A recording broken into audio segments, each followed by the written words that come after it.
నేను అడుగుతా ఉన్నా మా కౌశిక్ రెడ్డి అడిగిన ప్రశ్ననే, ఏ పార్టీలో ఉన్నావు గాంధీ?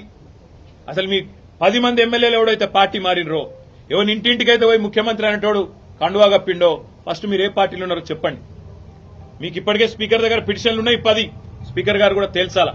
ఇవన్నీ కాదు, ఇవేమీ లేదు, మేము రైతు రుణమాఫీ మీద అడిగితే, లేదా వరద బాధితుల తరఫున ప్రశ్నిస్తే, లేదా రైతు బంధు ఎప్పుడేస్తావని అడిగితే, మహిళా సోదరిమణులకు 2500 ఎప్పుడు ఇస్తావని అడిగితే, లేదా పెన్షన్లు ఎప్పుడు పెంచుతావని అడిగితే, 100 రోజుల్లో గ్యారంటీలు అమలు చేస్తా అన్న సన్నాసి ఎక్కడ తెచ్చిండు ముఖ్యమంత్రి అని అడిగితే తట్టుకోలేక హెడ్లైన్ మేనేజ్మెంట్ కోసం, అటెన్షన్ డైవర్షన్ కోసం ఒక దిక్కు హైడ్రా అని హైడ్రామా, ఇంకో దిక్కు ఈ రకంగా ఎమ్మెల్యేల ఇంటి మీదకే గూండాలను పంపడం అంటే దీనికంటే సిగ్గుచేటు ఇంకొకటి ఉండదు. తప్పకుండా నేను రేవంత్ రెడ్డిని అంటా ఉన్నా, చరిత్రలో నీలాంటి పనికిమాలిన ముఖ్యమంత్రులు, నీలాంటి తలమాసిన ముఖ్యమంత్రులు మస్తుగా వచ్చిండ్రు, మస్తుగా పోయినరు. పెద్ద పెద్దోళ్లతోనే కొట్లాడినాం, చంద్రబాబుతో కొట్లాడినాం, రాజశేఖర రెడ్డితో కొట్లాడినాం, కిరణ్ కుమార్ రెడ్డితోని, రోషయ్య గారితో ఎంతో మందితో తలపడ్డాం. నువ్వు వాళ్ళందరికంటే కూడా చాలా చిన్నోడు, ఈ చిట్టినాయుడు, నువ్వు చాలా చిన్నోడవు.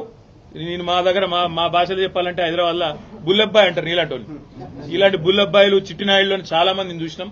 ఏం ఫరక్ పడేది కూడా ఏం లేదు, ఏం ఇంటికి కూడా వీకలేవు. కానీ ఏదో పైశాచిక ఆనందం, 4 రోజులు ముఖ్యమంత్రి పదవిలో కూర్చున్నా, నేనేందో పెద్దోడిని అయిపోయినా అనేదో ఎగిరిగిరి పడతా ఉన్నావు.